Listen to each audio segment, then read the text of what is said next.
Welcome to the Working Family Lobby Corps Legislative Updated Video. Week 1. This is Rich Templin, Legislative and Political Director for the Florida AFL-CIO, and here is your weekly legislative update. The 2014 legislative session unofficially began on Monday, March 3rd, when hundreds of activists from across the state rallied on the steps of the old Capitol for Florida's first ever Moral Monday. This tradition, begun last year in North Carolina in response to that legislature's extreme policies, provides a chance for Floridians to speak out against policies that hurt working families in order to help the rich and powerful special interests. Florida AFL-CIO President Mike Williams fired up the crowd, reminding them that this is our government and that we are the ones who have the power if only we assert it. This is your house. Today, tomorrow, anytime over the next 60 days of session, you're here. Walk in proud, walk in bold, and let them know who really owns that house. It's the people of Florida, not the high-paid lobbyists that won't make a living inside that building. The governor's State of the State address officially kicked off the legislative session. This is his fourth address, and as we have come to expect, it represented more of a state of denial about the problems he has created. In fact, of his four major claims, PolitiFact Florida said that they were mostly false, half true, and totally false. For example, like Washington, Florida's economy was driven into the ground by spending what some called free money. PolitiFact called this false, pointing out that the so-called runaway spending had nothing to do with our economic woes that were in fact directly tied to the national economy. We all remember that it was the big banks and trickle-down economic policies that he embraces that crashed the economy. I could talk about how our unemployment rate is now down to 6.3%. Wrong again, Governor. Our unemployment rate shrunk because our workforce shrunk, and this is not a good thing.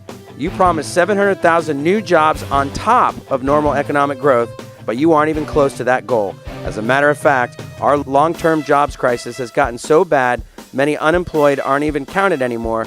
That's why unemployment seems down. Your policies have been an epic fail. For all of the half-truths and downright falsehoods, the governor's speech was hard to watch for those of us who fight for working families, but that was nothing compared to what happened later in the week. The 2014 legislative session is like an episode of The Walking Dead, with bad bills we have killed year after year coming back to life just like a pack of zombies. Exhibit A, Senate Bill 926 by Senator Simpson. Legislation designed to ban local governments from passing ordinances to help workers whose wages have been stolen by unscrupulous business owners. With little enforcement at the federal level, wage theft is a growing problem in Florida, but the Florida Retail Federation is still trying to stop local governments from taking any action.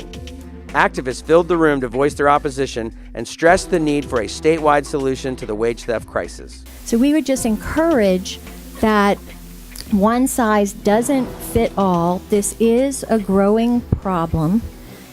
We do need to have a statewide solution, but until we get that, we would encourage you to allow local communities to choose the model that works for their communities.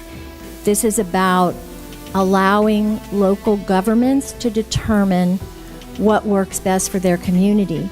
Keep in mind, wage theft mostly happens to low-income people. If you lose your wages, you can't pay rent. You might lose your apartment. You can't make a car payment. You might lose your car. You can't put food on the table. So the solution has to be something that is quick as humanly possible. If that is the case, and I think that most in our coalition would agree, we would love a statewide solution once and for all to this issue. That solution needs to be something that has resources, that has staff, that really is a statewide solution, and not just simply a constraint of local governments that are trying to find something locally. Over 30 union members and activists from across the state lobbied their legislators and filled committee meetings during the first week of session. The Working Family Lobby Corps is more ready than ever to take action for the next 8 weeks. We're at the Capitol on the 4th floor in front of the Senate office building. I've been looking at Senate Bill 926, which addresses wage theft, and also Senate Bill 1114, which addresses the pension. People, it's time for us to wake up.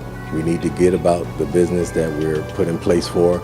We need to make the change. Talk to your senators, talk to your representatives. Let's make a change.